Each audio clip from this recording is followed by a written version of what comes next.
I'm here. Thank you for your patience. Whew. Oh my gosh, what an afternoon.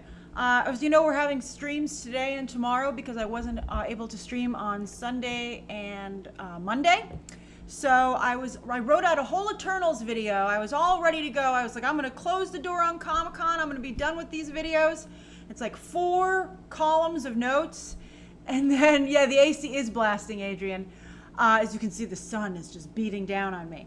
But I wrote out all these notes for Eternals, and I was just about to film, and they're like, bam, Spider-Man made $1 billion. And I was like, oh my God. So I had this moment where I was like between 2 roads, right? Robert Frost style. And I was like, I decided that Eternals was the road less traveled by. And unlike Frost, I went for the more popular one. And that should make all the difference. Don't worry, I'll do the Eternals video for sure. Certainly because I wrote out 4 columns of notes for it. But yeah, thanks for reminding me, MBB. Joker is in competition at Venice, and that is the story that I wanted to discuss today. I didn't have anything else. Oh yeah, I had something else too. I had 2 quick stories. I pushed this to 4:30 because I was like, oh, I'll be able to still do a full stream and put in all the stories in there. But then I was like, crap, I don't have time to make this stuff because it took longer than I thought to set up the box office video, putting in all the metadata, posting it, putting it on social media. So I apologize about that. So I'll talk about those 2 things. Thanks, Scott. I'm glad you like my Robert Frost shout out. Robert Frost in the house. So everybody, before we talk about the 2 stories that I would like to discuss today, first let's stick with tradition as much as possible here. Where is everybody watching from? Where are you joining me from today? I don't know about Eternals, well, maybe once we start seeing some stuff. I haven't read House of X yet, Grismeyer. I've purchased it, but I'm planning to read it on Saturday morning. Saturday is my one day off. I work every other day of the week. Marky, it looks like the Endgame watch party will now be on that Friday, which I guess is good because for people in Europe with the time difference, they can stay up late and watch because the next day is Saturday. I had to move it because last night I got the email from Universal and they're like, Hobbs and Shaw press screening Tuesday night. And then also the embargo lifts the very next day. So I was like, I can't not go, especially after I already missed the Once Upon a Time in Hollywood press screening. I've got to do my job. Avery says Ann Arbor, Michigan, although it's tough because my job is also to do the watch-along party. Sophia says watching while doing laundry in New Jersey. Fantastic. Good for you. You'll feel good when it's done, Sophia. Let's see here. Stephen Turner said just finished work in New York City on my way to the gym. Everyone's being so good today. Usually everyone's talking about what they're eating, but today you guys are so productive. EMAC Daddy says visiting my grandparents in Wyoming, the Wild West. I'm sure your grandparents would love that. That's a very romantic look of that. My dad's really into, I found a really cool artist on Instagram called Mark McGorry who does Old West paintings. They're pretty cool. Redeem is also in the Czech Republic. Let's see here. Matthew says it's hot in the UK. It seems like you guys are having a heat wave over there in Europe. Alex is still in Orlando today at Hollywood Studios. I'm so jealous. They had a story today that they're going to start theming the attractions at Orlando's Magic Kingdom for the holidays, and I'm so excited about it. Part of me was like, should I try and go down to Orlando for the holidays to do it? I don't think that's really fiscally responsible of me, but I'm awfully tempted. I am seeing Once Upon a Time in Hollywood tonight, George, and then I will review it tomorrow morning.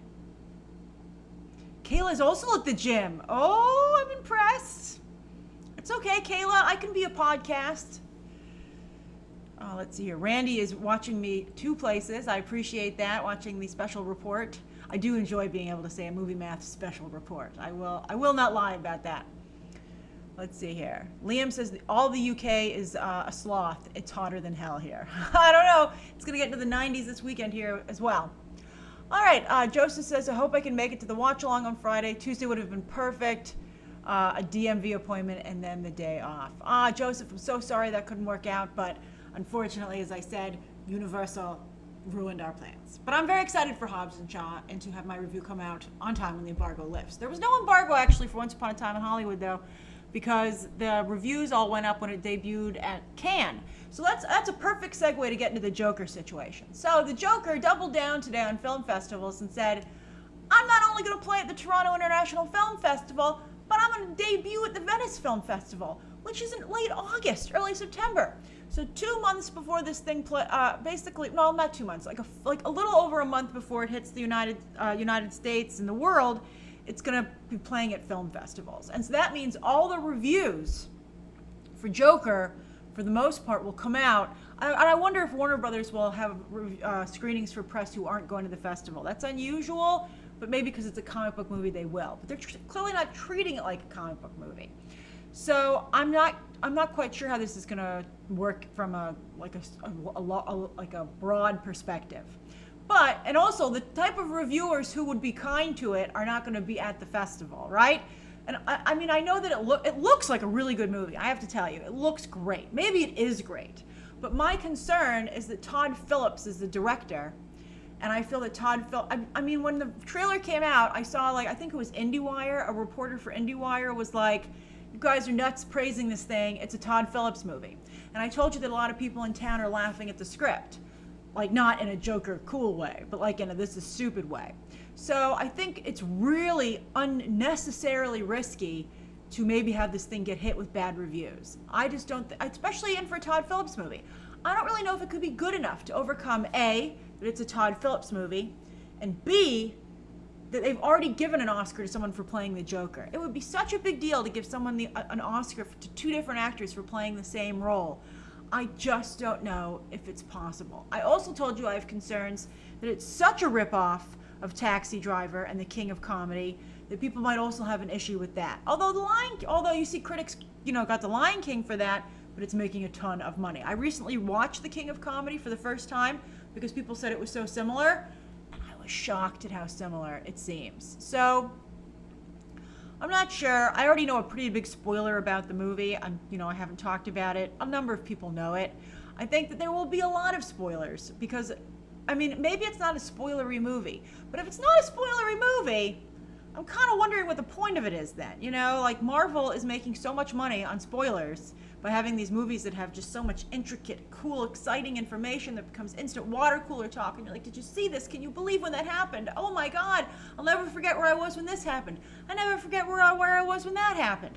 It's just, I don't know. It's a little frustrating to me because I feel that, as you see in my special report today, that Warner Brothers has the properties to be an MCU, but they won't do it.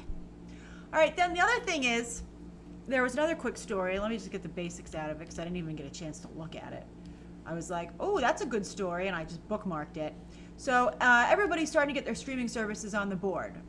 As some of you pointed out to me, and I marked my calendar, there will be an AT&T investor presentation on October 27th, I think. Let me see. Is it October 27th? I can't find. I got so much stuff on my frickin' thing. I don't know where my schedule is. Where is it? Oh my God, I can't find it.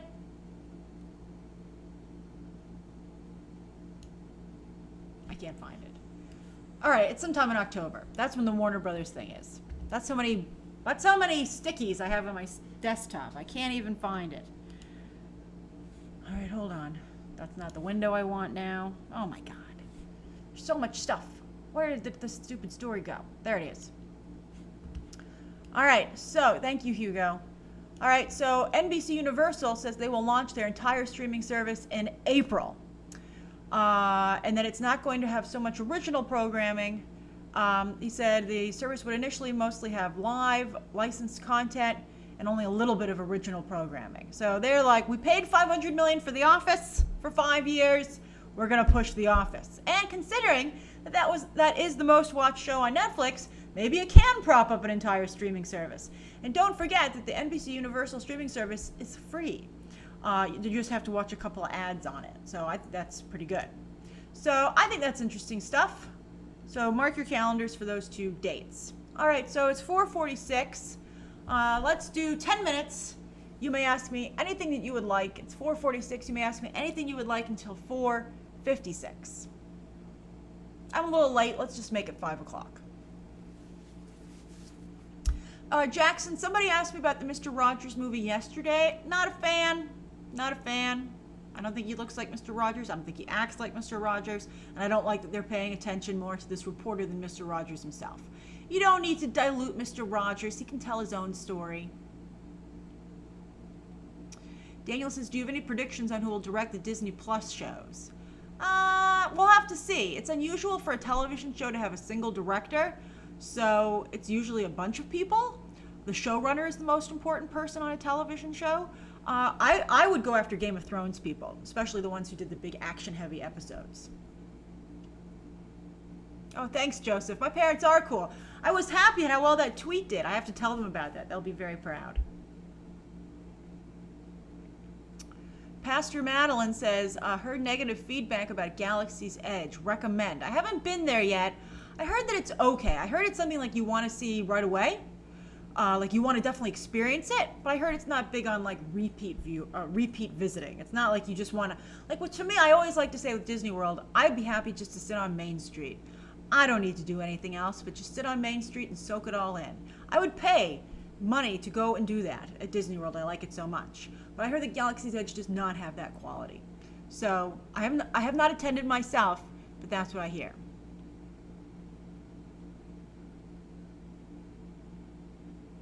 Tim says, does the window open behind me? It does open behind me. And they had to clean it once, and a guy had to wear a harness so that luckily he was protected. Let's see here. Joey likes Galaxy's Edge, so that's a vote in confidence.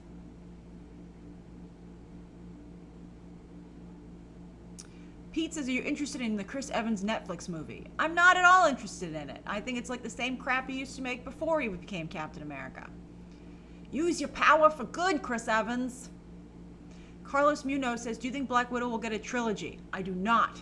I hope that it does well, quite frankly. I don't think it'll make $1 billion, quite frank. I would never say never with Marvel anymore, but I would not pick it as a front runner.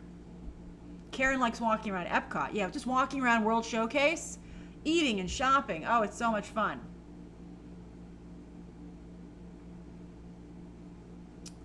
Let's see here. Colby says, could Maya Hawke play Batgirl? Maybe. James says, are there any trailers coming up? There should be trailers in front of Hobbs and Shaw, so they'll be next week. Too Much says, or am I going to buy Taylor Swift's new album? I have Music Plus, I have Apple Music, so I get all the music, and I've been adding each song as they debut. It's a great album, in my opinion. I do plan to review Good Boys, the movie lover, Yosef. Brooks, I don't know if I'm going to review Young Justice. I couldn't even watch it the other day. I forgot where I was. Everything just runs together. I'm not really loving it. It's just too much, and I think it's not enough of like a single story. Alex says, do I prefer Disneyland or Disney World? I think both of them have wonderful qualities to them. I like them both a lot. I can't really choose. I guess maybe Disney World because I grew up on it, being an East Coaster. Edward says, are people going to compare Gemini Man with Looper, and what did you think about Looper? I didn't think that Joseph Gordon-Levitt looked that much like Bruce Willis, to be honest with you. I never got that. People were like, oh my God, it's the same person. And I was like, looks totally different to me.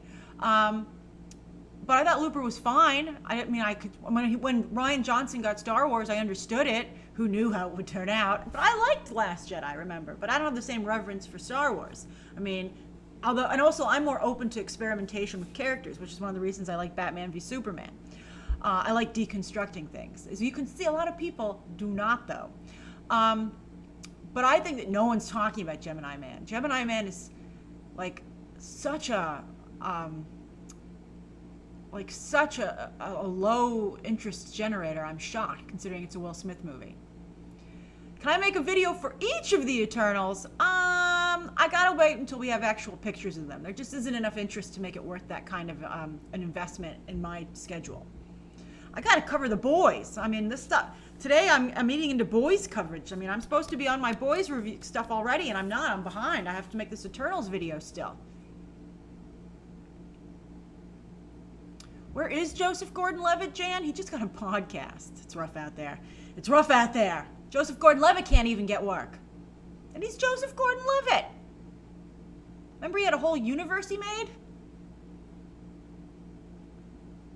I haven't watched Euphoria, Aziz, because I'm not kind of into the sexual graphicness of the show.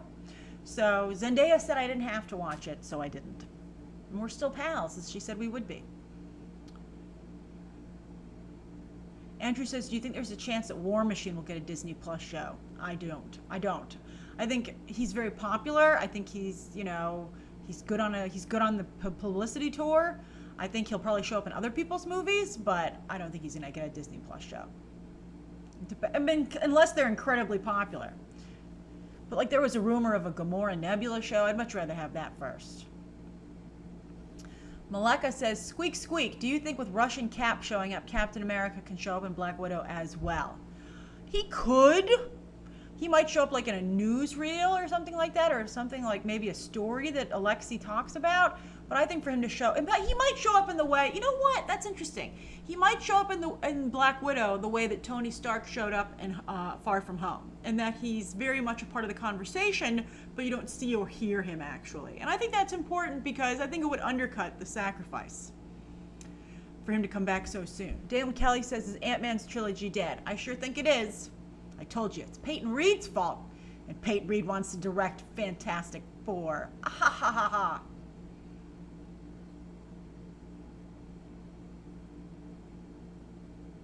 I've talked about WandaVision, Ted, on my video about WandaVision and Doctor Strange 2, and so I'm very excited about it. Tim says, who is the most famous person I've ever talked to? I've talked to like a lot of people at this point. I'm very fortunate, but I will tell you the person that I never get starstruck except for one time, and that was talking to Hugh Jackman. He was in such a good mood. It was for Days of Future Past, and it was great. And I just for a moment I was like, oh my God, it's Hugh Jackman. And then I got back to being professional. I don't know Zendaya. I'm just joking about the tweet that she put out.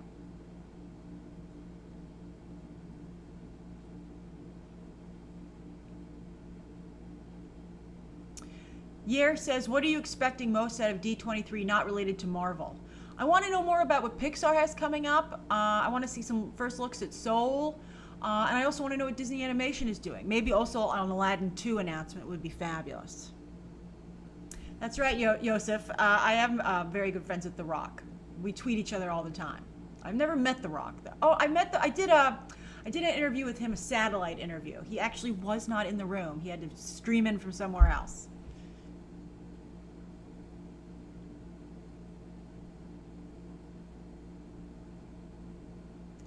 I don't know when we're getting another Joker trailer, Jackson. I think there's a chance we might not get another one. Maybe because they're like, I don't know why they're hiding it. Maybe they're like, this is really all we have, so we don't want to overexpose it. I don't know.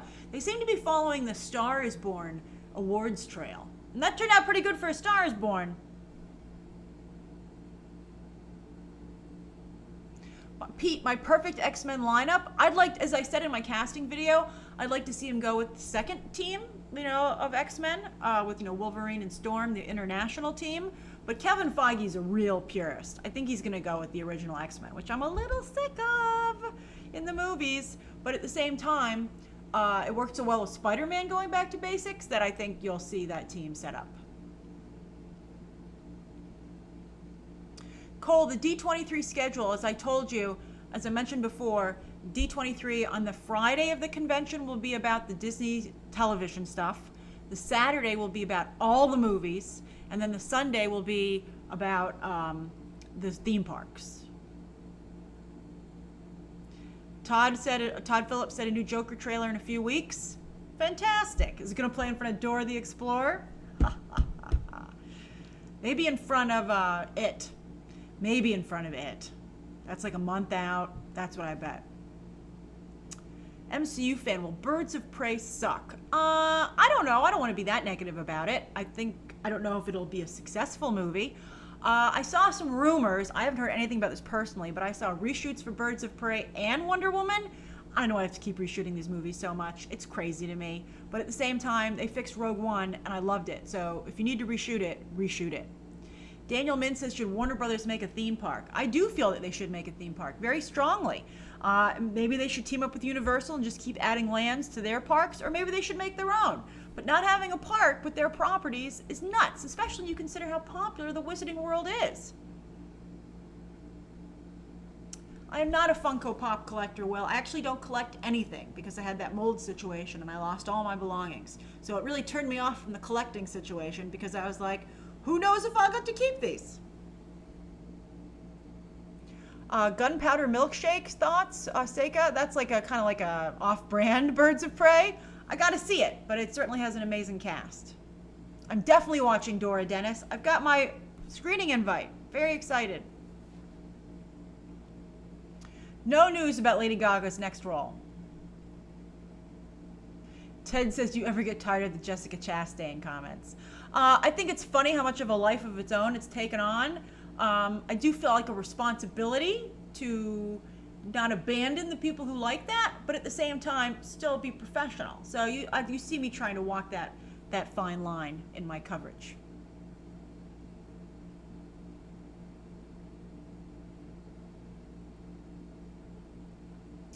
Let's see, we have 2 minutes. Oh, Liam, I don't have any tea today, I'm afraid. I'm sorry. Cole, I loved watching Detective Pikachu with my parents, and then having the Chinese takeout, it was a wonderful evening. Let's see here.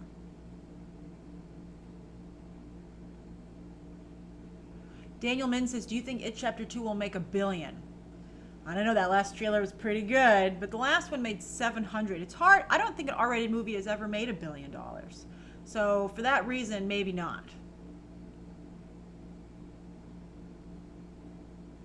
Hamza says, what's your favorite Jessica Chastain movie? She was very good in The Help. I would agree with many people who point that out.